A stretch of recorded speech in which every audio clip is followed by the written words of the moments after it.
This is Ron Simmons, and you're listening to InYourHeadOnline.com. Damn! All right, and we are back. We are joined by Christopher Nowinski. Welcome to In Your Head. Thanks for having me on. Yeah, cool. How you doing today? I'm doing fine. Just, working for the man now. Busy. Yeah, working on a new article for Sports Illustrated at the moment. Oh, really? Yeah. So is it? No, doing good. Has the book led to like more stuff like that? Doing some articles for Sports Illustrated and stuff like that. Yeah, I just hired that one for the New England Hockey Journal as well. It's amazing what an underserved area I've hit upon. I kind of figured that out the hard way. Mm-hmm. When I needed the information, back in 2003 when I was getting my last few concussions, I didn't have it. And so when I did the research and put the book out, it's kind of so far ahead of the curve and so radical in terms of the research, being completely up to date and talk to all the lead experts and all the athletes who have had their careers destroyed. So suddenly I'm the resource now that's talking about this, and the guys like Sports Illustrated, everyone's listening because you watch sports right now and everyone's going down. Whether it's Ben Roethlisberger or other hockey players. Mm-hmm. So. Does it make you feel proud, like maybe you've done something that people are actually paying attention to it?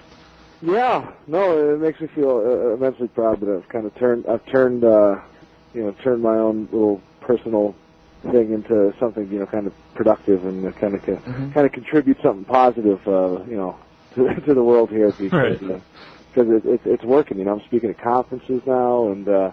I get emails from kids and from mothers now saying thanks. You helped my kid out because it's amazing how many people are getting concussions and have no access to information and think they're struggling alone. Have you run into anybody who's just trying to discredit you, just saying like he's just a wrestler? I thought I would. I think we all thought I would, and it hasn't happened. No one's. It's amazing how many things I say in the book that have not been said before, and I go after the NFL's doctor and their research very strongly, and no one has criticized anything about the research. I have 20 or 30 some pages of notes. I cite 100 or a couple hundred articles, and I read hundreds more, and I ran everything by everybody who's in the in the business. I didn't. Go off on my own when I went into the medical stuff. So there aren't many, I don't think any holes to go after, but it's amazing how the Harvard degree kind of pays off. It counterbalances the wrestling background. How about that? A Harvard degree pays off. Who knew? Let everybody know the book is at Head Games, and you can get more information at concussioncrisis.com or chrisharvard.net. Actually, I have a caller here. Who is this? This is Chris again. Oh, hey, you're on air with Chris Nowinski. You got a question? Yeah, I actually have two questions. Is that all right? Sure. Okay. One, I wanted to know what was it like working with William Regal, and two, what was it like being in Rodney Mack's group? Sure. Working with William Regal was awesome. I'm actually having a dinner with him next week when he comes back to Boston. We're still one of the guys I'm most tight with in the roster. Because William Regal knows, everything. He knows everything about the business. He's incredibly old school, and but he's an incredibly nice guy. So he would always entertain me with. He kind of accepted me right away, and he was really giving in terms of teaching me things that I didn't necessarily know because had only been in the business probably 2 years when I met him. Right. And I remember one time.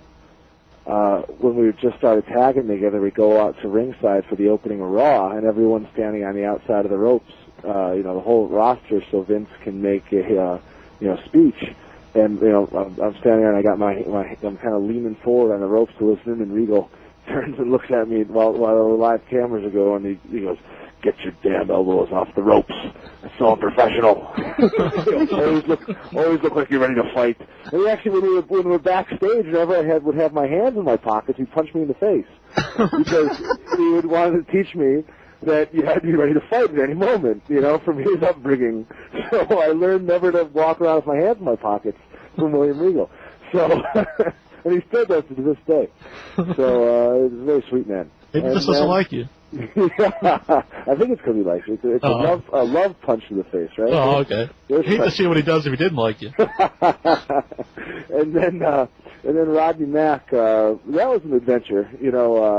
Working with Rodney, being managed by Teddy, because we were working the racism gimmick, and I could see how it would work with the whole the Harvard liberal angle.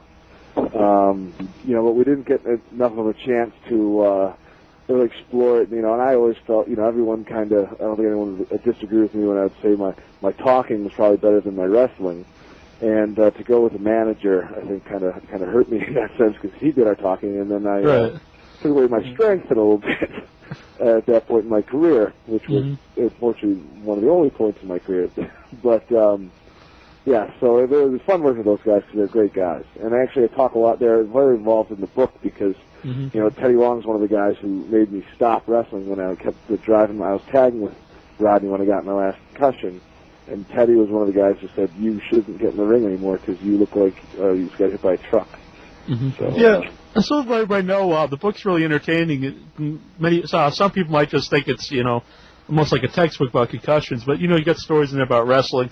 And it's an interesting read, your research about concussions and like shady doctors in football and everything. Oh, thanks. Well, yeah, no, I wanted to make sure I put it in the goal was to get the information out there, but I knew I had to package it in a great story. So, it jumps off with my story, and then it leads into, it's all anecdotes of great NFL players like Harry Carson and Merrill Hodge, to Pop Warner kids who suffered amnesia for 6 months, and when they woke up after their second concussion during the season, one kid that didn't know he had a dog anymore. He asked his parents whose dog was at the breakfast table, and for 6 months didn't get his memory back. So it's full of stories and intrigue, and it's very low. You won't even notice you're learning if you read it. Right. We got a caller here. Who is this? It's Jason once again. Oh, you're on there with Chris Nowinski. You got a question? I have two, actually. My first question is, how do you feel you were portrayed in the first season of Tough Enough? Because it seems like they kind of went out of their way to make you look like the bad guy. Sure. They did. They did me a great favor by emphasizing, everyone in 9 weeks when you're on, your whole life is taped on camera will have a few bad moments. And they managed to build 3 shows around 3 of my bad moments, and they kind of gave me real heat. I was doing another interview on Les Batcher's radio show the other day, who was my trainer at Heartland Wrestling when I first was with WWE and developmental systems. Wrestling Weekly. Yep. And he mentioned how much, like when after he watched the show, he kind of couldn't wait to get his hands on me if I ever came to the school because he hated me so much. So WWE did me a great favor by in MTV by basically they do the same thing that on reality shows, the same thing as wrestling. You got to be a heel or a face or you're nobody. So I had better footage as a bad guy than a good guy. So now as an older, mature guy, I get it. At the time, I probably would have been better, more liked being loved by America than hated. But now I get it. Well, you think if they didn't portray you that way, you wouldn't have eventually got your job with WWE? It may never have happened if I didn't make me out to be a bad guy. Because what Harvard guy would ever really make it over as a babyface? I mean, not only that. Who knows if I ever would have been good as a babyface, having my natural ability. But how can you root for a guy who appears to have everything? If that's what if they were going to emphasize the Harvard gimmick, I could never really be a babyface. Right. You got another question? Yeah. Have you ever considered one day coming back as a manager? Sure. I'd love to come back as a manager. I still work for the company as a political correspondent for SmackDown Revolt. I'm still involved. it's tough. There aren't many managers. It's tough to be a big guy's manager. It's tough because I don't know if everyone believes that my career is necessarily over, and so so necessarily what to do with me. If the opportunity came along, I'd love to do it, but I'm not sure if they're going to think it's the right move for me. And but I love to entertain, and I love that part of the show. So I'd recommend the general manager role. Oh God, I'd be the best general manager ever, right? Other guys I love, but I'm not just saying this because you're on the show, but I loved every single thing you did.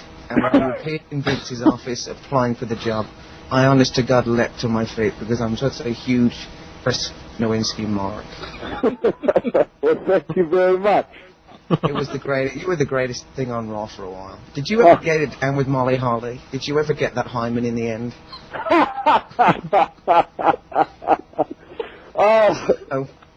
don't know if I don't know if there was one still to get. I'm not. I don't know. Concussion excuse. I need to confirm or deny those rumors.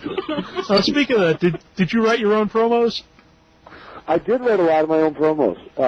They gave me, there was nothing ever given to me alone. I worked with the writers or I wrote my own stuff. I do remember one time when we did the debate with Steiner, we had to do the 9/11 and the Iraq invasion. I actually wrote it myself and then met with Vince, and then we went over it together. It was the first time, one of the only times I ever sat down with Vince for an hour and worked on it because that was his baby. But the long and short of it was that gimmick was based on my experience, and while the writers were great, talented, and as a lot of them went to Syracuse, and they went to the Syracuse of the Harvard of the Midwest, over there at the Syracuse School of Communications, they hadn't had the experience I did, and they didn't quite necessarily get the character like I did, so they really valued my input, and I appreciated giving it to them. So it was very much a collaboration. There was something I read in your book when you talked about helmets and how they don't really protect the brain from trauma. And I read the same thing about like boxing gloves and boxing. I was just wondering if you've done any research into concussions in boxing. Yeah, no, I mean a lot of the great long-term research was boxing research done 10, 20 years ago. They haven't done a lot of boxing stuff lately. But one of the great studies on boxing was the one that found that 1 out of 5 boxers ended up being punch drunk. Which is an incredible number if you think about it. I mean, not many people end up being punch drunk, like unable to function from the hips to the brain. I mean, you can imagine what someone, you can picture someone who's punch drunk. I mean, that's an awful state to be in. And there was, one study, a big one in the 80s or 70s, found that. So, and actually the boxing research was very interesting because the gloves, that was one of the more fascinating things I came across was that they say that the brain trauma, the theory out there that it could be worse now, because back when they used to do bare-knuckle fighting, they couldn't hit as hard, and they couldn't fight for 12 rounds because their hands would be so beat up that they couldn't last. And it makes total sense if you've ever hit a guy, and I've obviously never really gotten in a real fight, but I've thrown a lot of stiff punches to know that it hurts your hand.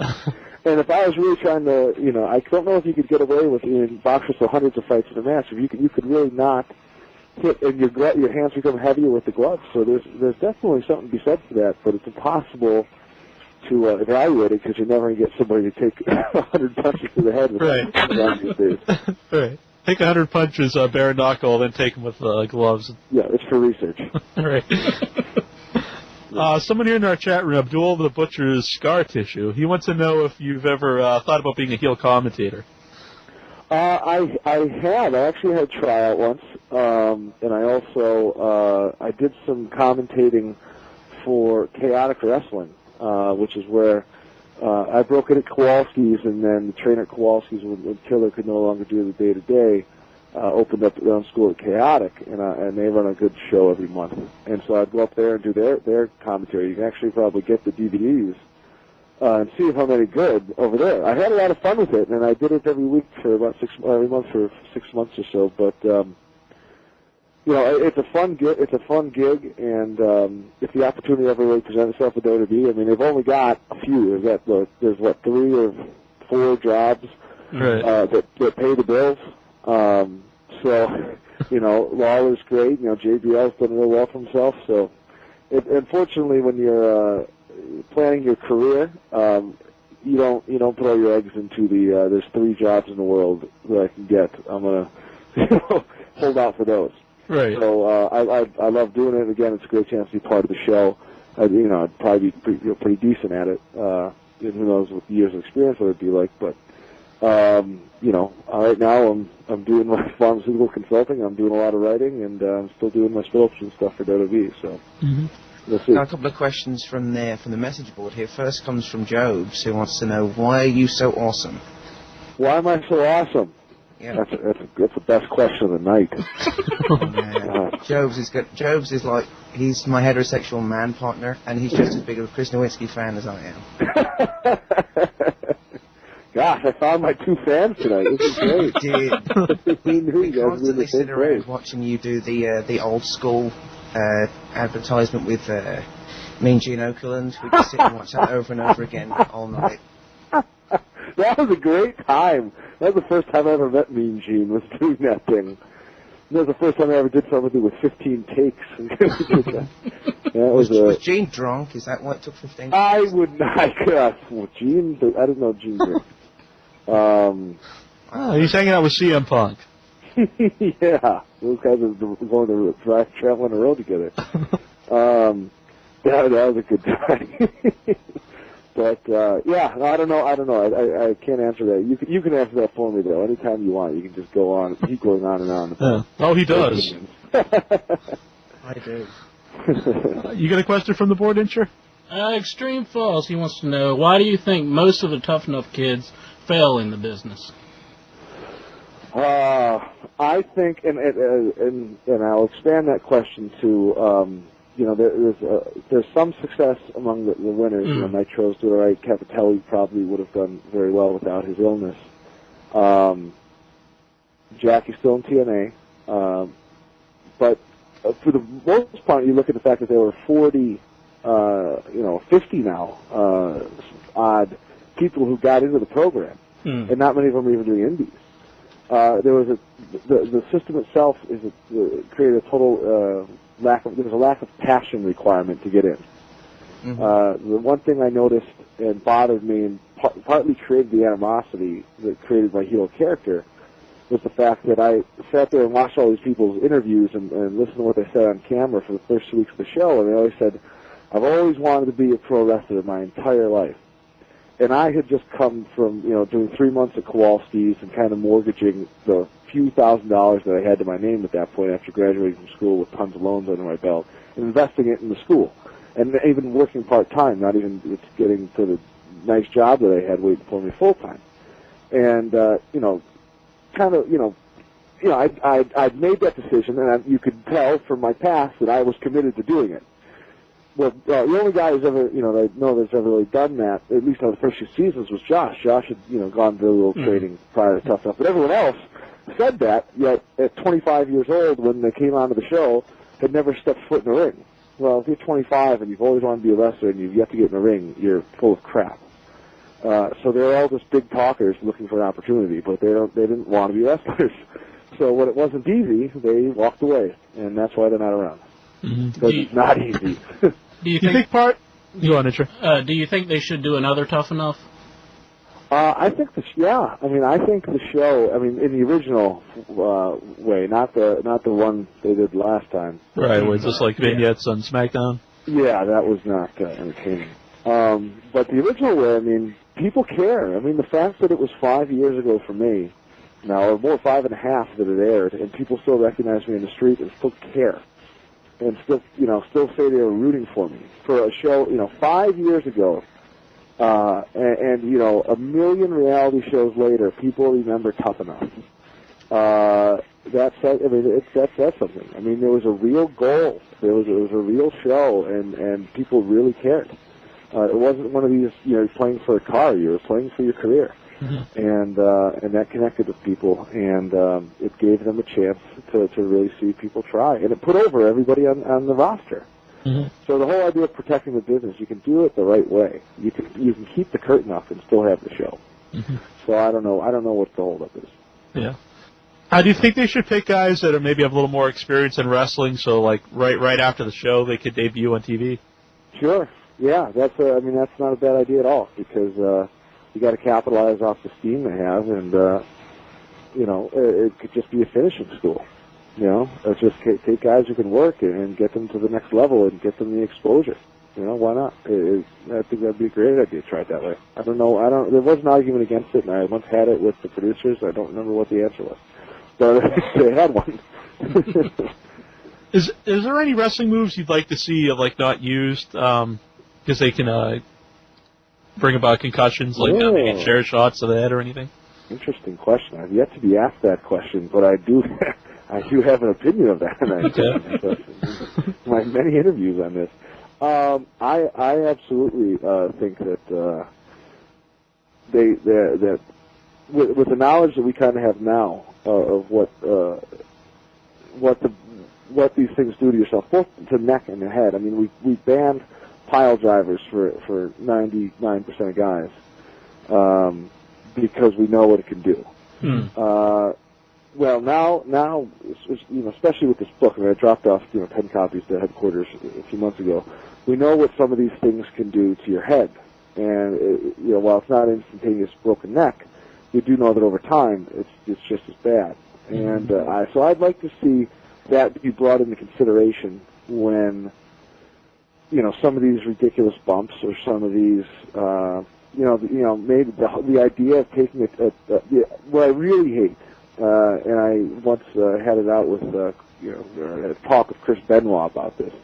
Taking chair shots to the back of the head, full swing. That is a very bad idea. And I see guys do it because they want to look tough.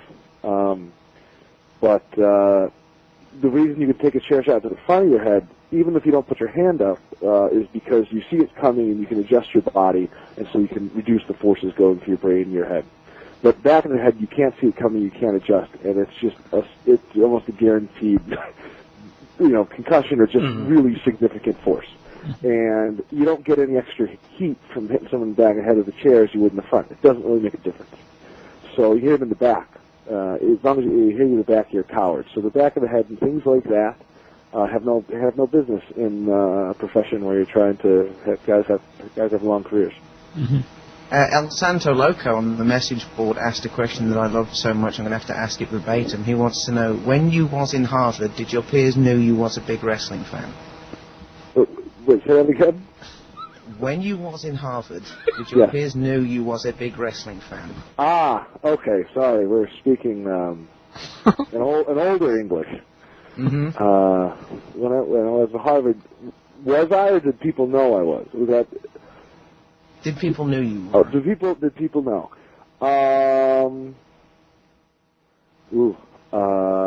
I did not actually become a big fan until the summer before my senior year, because we didn't have cable, and I wasn't really allowed to watch it growing up, and so I never got into it. But then summer before my senior year, I lived in a cable apartment with cable, and everyone, 6 of us lived in a 2-bedroom place, and everyone watched wrestling, and so that's what I watched, and that's when I really, really fell in love with it. Not as an adult, not as like the childhood, obsession. And so my whole senior year, I watched it with those guys, my roommates, and that was back in '99. At Harvard University, the common rooms are the dorms, where have 400 or 500 kids living. The TV was turned to wrestling on Monday nights. Even at Harvard, it was the thing to watch. So everyone knew, and we were all, and everyone was fans. So it was kind of like everyone was out of the closet fans back then, and everyone was okay with it. Okay. Anything you want to tell your fans out there why they should buy the book before I let you go? I think, fans should at least take a look. What I'd like fans to do is at least go check out the website, concussioncrisis.com, and decide for themselves if they think the book is worthwhile.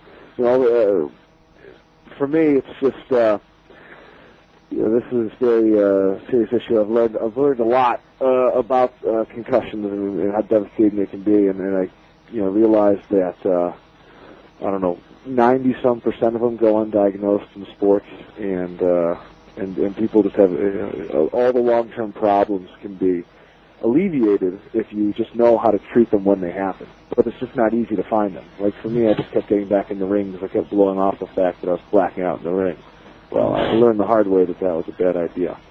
So, check out the reviews. Every review has said every parent, every athlete, every doctor needs to read this book. So go check it out, see for yourself. Download the first chapter for free. Read the article in Sports Illustrated. Take the opportunity to get educated for free, or buy it. Buy the entire thing and get all the great stories. Read the story about Tommy Dreamer talking about suicide. That was one of the most interesting interviews in Chapter 12. So check that one out. But I just appreciate the opportunity to talk about it, and every chance I get to reach out to people and share the seems like the one secret, my secret here on protecting yourself in sports. I get a chance to do it. So it's been a pleasure, fellas. All right. Well, thanks for coming on. Really appreciate it. Well, I'll have you back a few months down the line, see how the book does. Yeah, absolutely, and I'll have some more articles coming out. The next one I'm working on actually might be big enough to have me back for that one. All right. Very, very secretive. So, but could be very explosive. So, because of the book itself. So, yeah, I'll let you guys know. You guys will hopefully hear about it without me telling you. All right. I hope the migraines get better by then.